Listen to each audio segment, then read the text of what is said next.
Halo teman-teman tim channel.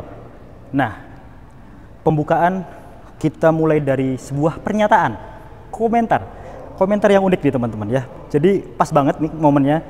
Kita lagi ada di depan mobil listrik, tapi sebelum kita ulas mobil yang ada di belakang saya ini, ada pernyataan yang sangat unik.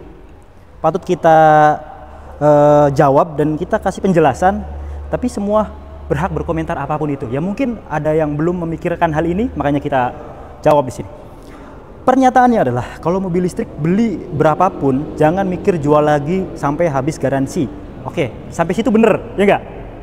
Jadi boleh dibilang buat kaum yang mampu yang buang uang. Nah, ini yang saya kurang setuju. Mungkin teman-teman ada yang pro, ada yang kontra ya. Buat kaum yang mampu yang buang uang. Mobil listrik sekarang murah-murah teman-teman, ya. Dan lagi, pernyataan yang kedua ini, yang mampu buang uang, kalau menurut saya pribadi, kita lagi-lagi semua berhak berpendapat ya. Justru mobil listrik itu untuk save money. Kenapa saya bilang begitu? Karena terlepas dari harga jualnya berapa ya, kita tahu lah mobil berbahan bakar bensin juga ketika beli mobilnya sekian, harga jualnya kalau baru dipakai setahun 2 tahun itu pasti turunnya jauh. Kecuali teman-teman beli yang di tahun-tahun yang udah mundur 10 tahun. Itu mungkin udah kenyang terhadap pemakaian ya. Mungkin mobil listrik kedepannya bakal kayak gitu. Nah, pertama, biaya hariannya. Lihat, kita berkaca untuk operasional harian yang mungkin sering warawiri kayak kita pribadi. Dalam sebulan itu kita isi bensin, tim channel nih ngisi bensin untuk sebuah mobil yang kita pakai dengan mesin 1500 cc yang bahkan tenaganya lebih bawah dibandingkan mobil ini, itu per bulannya 3-4 juta untuk biaya bensinnya. Coba kita bayangkan dengan mobil EV. Dengan jarak tempuh yang sama, kita bisa save sampai 90%. Mungkin yang tadinya 3-4 juta, itu dengan durabilitas kita yang hampir tiap hari jalan, kalau pakai mobil listrik, itu jarak tempuhnya kan 500, anggap aja mobil ini lah ya, anggap aja mobil ini. Ini kan 50 kWh untuk kapasitas baterainya. Kalau per kWh-nya aja 2000, cuman 100 ribuan. Dengan jarak tempuh 403, itu cuma 100 ribuan. Kalau kita pakai mobil berbahan bensin, coba 400 km itu bensin berapa dana yang kita keluarkan? Nggak usah ngomongin liter lah, berapa dana yang bisa kita keluarkan dengan jarak tempuh segitu. Dari situ udah kelihatan. Oke? Terus, pajak per tahunnya. Pajak per tahun untuk mobil sekelas 1500 cc yang kita pakai itu 4-5 juta. Kalau mobil ini, per tahunnya cuma 200 ribu. Jadi kita bisa save sampai berapa persen? 90%-an. 200 ribu tahun berikutnya, kan pertama doang 400. Jadi per tahun, kalau kita kalikan bensin 4 juta kali 12, berapa tuh? 48 juta. Sedangkan kalau kita beli mobil ginian, kita pakai mobil listrik, per tahun, kayaknya sejuta lebih lah ya. Enggak lah, 5 juta dah. Atau bisa lebih dari itu. Cuman kan angka 48 itu gede banget setahun loh. Kalau kita bandingkan dengan harga jual kembalinya, kita udah untung memakai mobil ini gitu loh. Maksudnya jangan melihat harga jual kembalinya berapa, tapi kita harus mikir juga operasional yang kita keluarkan itu sangat-sangat irit ketika beli mobil listrik. Itu salah satu benefit yang teman-teman dapatkan. Di luar, ganti oli. Coba ganti oli untuk mobil sekelas mobil kita yang kita pakai sekali ganti oli 1 juta lebih. Ini nggak ada olinya, jadi nggak perlu diganti. Apalagi tahun-tahun pertama kan masih gratis ya. Dan dia garansi baterainya kan sampai 8 tahun tuh. Jadi ya mungkin sampai selama masih gratis, perawatan masih gratis. Dan kedepannya ketika perawatan sudah berbayar, nggak ada ganti oli. Jadi lebih efisien dan lebih ekonomis. Free ganjil genap dan lain sebagainya. Oke, kita buka dengan pernyataan yang menurut saya itu wajar dan sangat bagus ya. Pertanyaannya sangat bagus.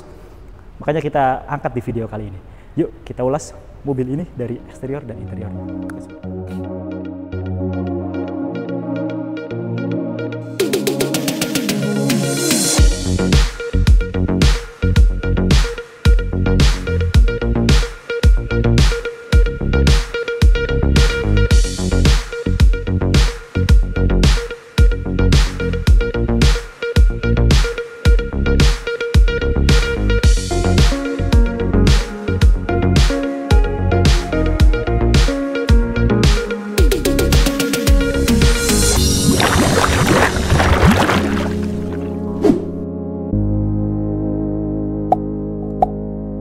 Biar mobil listrik kalian gait itu aja. Nah, di depan teman-teman semua ada MG ZS EV.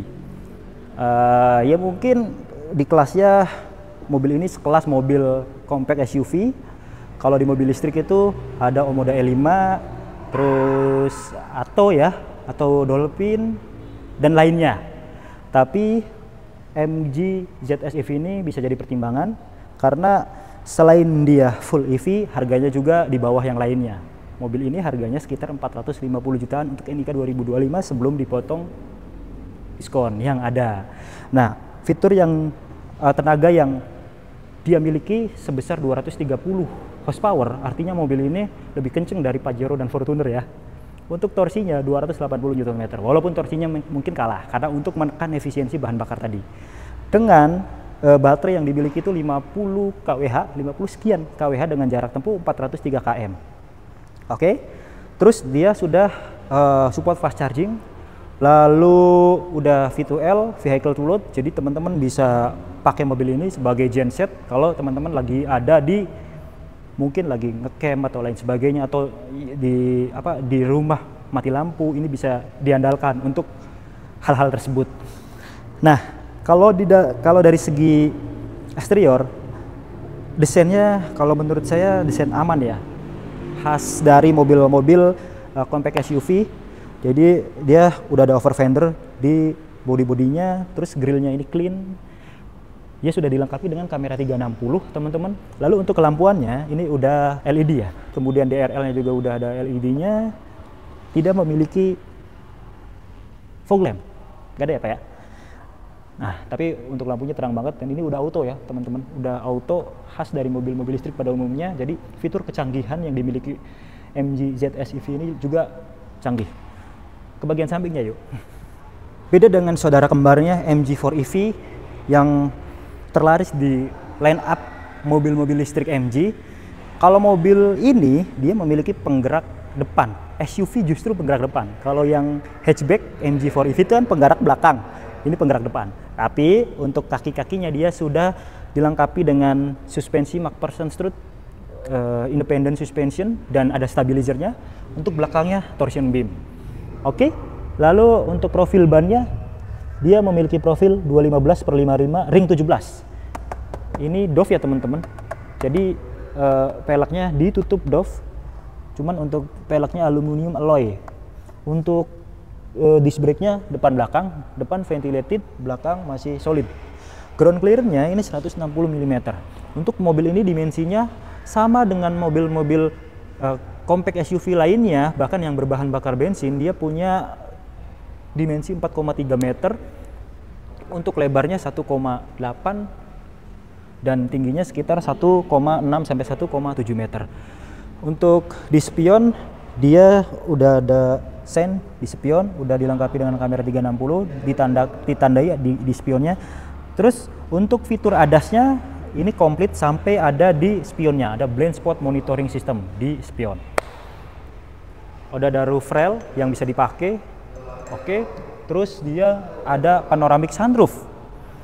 Nah, ini yang membedakan mobil ini dibandingkan, kelebihan mobil ini dibandingkan dengan MG4 EV. Kalau MG4 EV kan belum ada sunroof, kalau ini udah panoramic sunroof, jadi udah panjang sunroofnya. Kita ke belakangnya yuk, let's go. Nah, ini tampilan belakangnya. Nah, mobil ini di sini ada tulisan ya, ZS EV eSmart. Ini mobil ini sudah memiliki fitur ADAS. Kalau MG itu bahasanya eSmart. Setiap mobil punya bahasa masing-masing. Ada sensing, ada smart sense dan lain sebagainya. Untuk bagasi belakang bisa dibuka dari remote teman-teman. Nah, tapi belum electric power back door ya. Cuman bisa dibukanya doang. Oke. Nah, siap, kita lihat ke sini kapasitas bagasinya. Dia sudah CCS2 untuk pengecasannya. CCS2 untuk kapasitas bagasinya lumayan loh ya, lega. Walaupun memang mobil listrik kebanyakan tidak memiliki ban serep karena dia udah ada tire toolkit. Kalau teman-teman kempes di jalan itu ada pertolongan darurat yang mana teman-teman bisa masukkan cairan ke dalam mobil biar mobil itu ya bertahan gitu sampai tempat pengisian angin ban itu bisa di situ. Terus ada separator di sini Dan lumayan lega, segini sih lega banget ya untuk kelas mobil listrik. Oke, karena kan dia punya kapasitas baterai, punya baterai yang ada di bawah mobilnya. Jadi lega begitu sih oke banget. Udah ada defogger, udah ada wiper. Wipernya unik nih. Biasanya dari sini. Apa ini muter ya, Pak? Ini dari kiri loh. Udah headmount stop lamp di sini, udah LED. Untuk lampuannya mayoritas sudah LED. Ada sensor parkirnya ada 3 buah di bagian belakang. Kamera mundur, kamera 360 sekalian, dan bawahnya ada garnish warna gunmetal di sini, hitam metalik. Oke lah untuk mempermanis mobil ini. Karena warnanya putih bagus banget, jadi kontras sekali. Kalau warna hitam kayaknya nggak kelihatan, nggak begitu kelihatan. Kita ke dalamnya yuk. Fitur apa aja sih yang dimiliki mobil ini? Ini yang paling penting. Let's go. Nah teman-teman, ini dia untuk tampilan kabin di mobil ZS EV. Saya suka dalamnya. Untuk segi desain ini sih udah nggak kayak mobil Cina ya, lebih ke arah mobil-mobil Eropa. Sporty. Di sini banyak mayoritas hitam, tapi ini yang saya suka di mobil-mobil sekarang, mobil-mobil listrik pada khususnya. Lihat. Untuk balutan dari di sini ini soft touch, bahkan ini loh. Jadi karet loh. Jadi artinya kalau teman-teman ada masuk ke dalam ini ketika mengendara itu kedap banget ini. Terlepas lagi mobil ini terlebih untuk sound systemnya juga udah banyak nih. Ada 12-an kali ya untuk sound systemnya. Oke. Nah, desainnya di sini ada garnish metalik silver. Terus di sini ada kayak garnish warna-warna besi gitu ya, gunmetal lah ya. Gunmetal. Nah, ini yang saya suka juga nih. Untuk kisi-kisi AC-nya unik. Jadi bisa teman-teman nyalain, ngecilin, bisa diputer gini. Keren. Nah, untuk tempat penyimpanan kita sambil nyalain ya. Nah, karena mobil listrik nggak masalah kita nyalain di dalam juga. Tuh. Keren, Pak.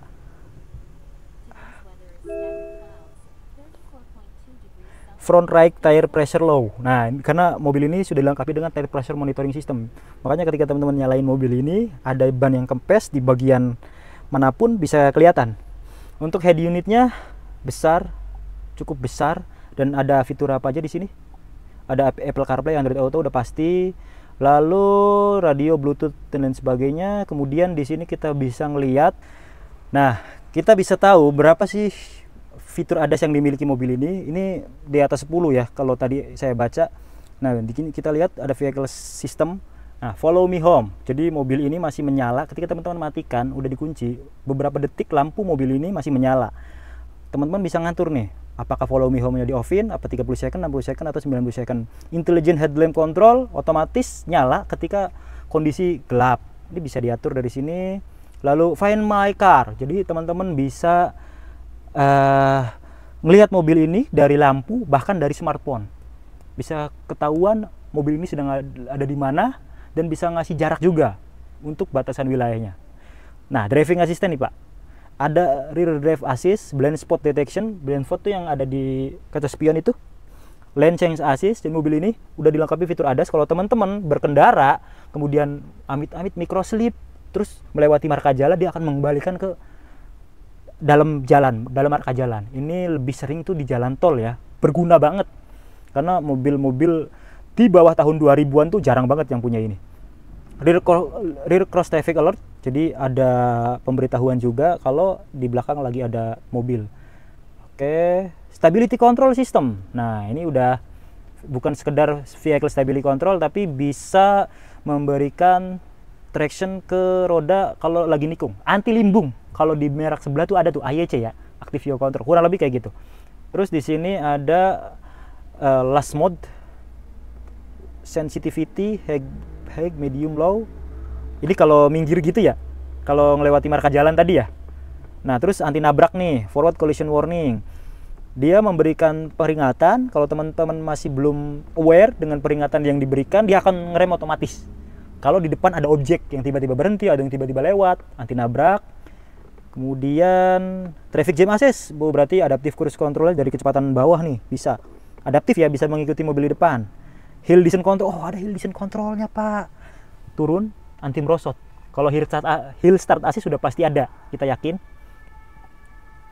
Towing mode. Jadi bisa mengunci kali ya untuk semua bannya ya, nggak bisa diapa-apain gitu, khusus towing. Keren.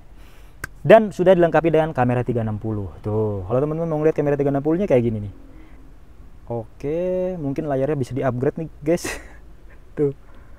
Oke. Kamera 360 ini juga penting kalau kita sedang parkir di jalanan sempit atau jalanan yang rawan jeblos. Artinya ada selokan atau apapun gitu. Kita lihat ke bawah sini, dia sudah dilengkapi dengan wireless charging. Gokil, wireless charging. Ada mode berkendara Eco, normal, sport. 3 Pak. Eco, normal, sport.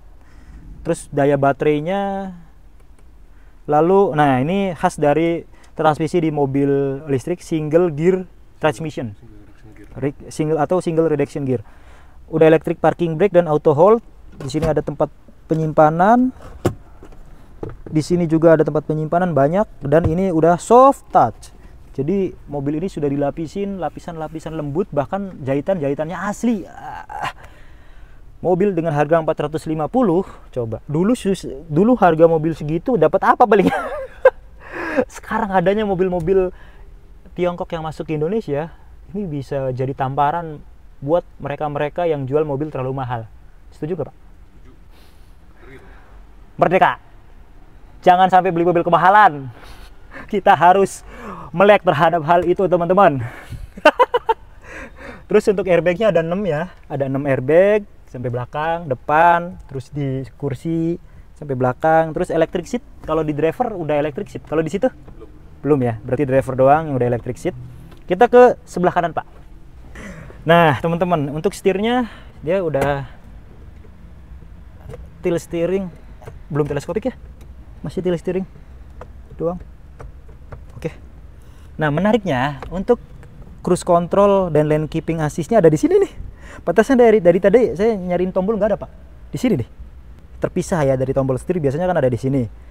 Lalu untuk wipernya udah auto, dan tampilan untuk MID-nya udah full digital, keren, dan pengaturan semuanya full di sini. Bahkan kapasitas baterainya 64% dengan jarak tempuh kalau Eco 269 km, beda-beda ya. Kalau normal 256 turun, kalau sport jadi 231. Nah, kalau pengen santai-santai aja dalam kota macet-macetan, Eco juga cukup banget karena tenaga mobil listrik tuh dari kecepatan bawahnya udah nendang-nendang.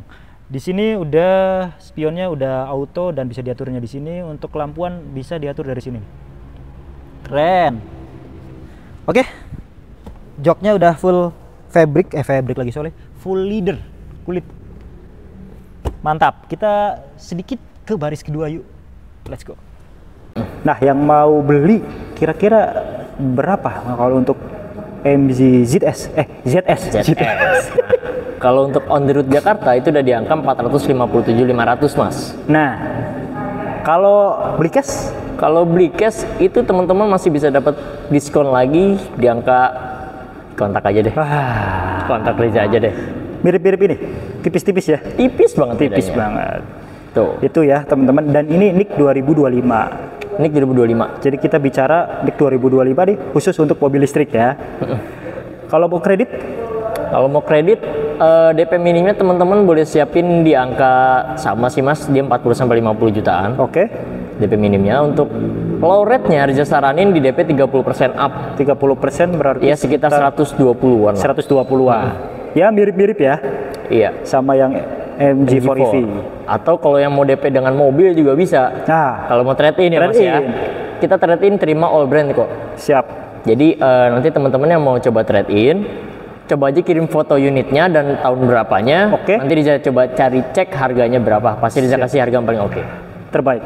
Atau mungkin teman-teman punya harga terbaik lagi di luar ya bisa. Bisa banget. Yang penting beli mobilnya di sini. Bener. Oke itu ya untuk MG ZS EV ini. Jadi silakan teman-teman konsultasikan untuk garansi warranty baterai dan garansi umumnya masih sama ya. Sama. 8 tahun, terus free service dan lain sebagainya. Itu. Nah, untuk baris ke belakang, baris kedua, nih udah semuanya udah full kulit. Bahkan dia udah ada armrest di sini teman-teman. Udah ada armrest disertai dengan cup holder. Nah, ini menariknya mobil-mobil listrik sekarang tuh dia tidak mengorbankan penumpang ya untuk memberikan keluasan walaupun ada baterai di bawah mobil ini.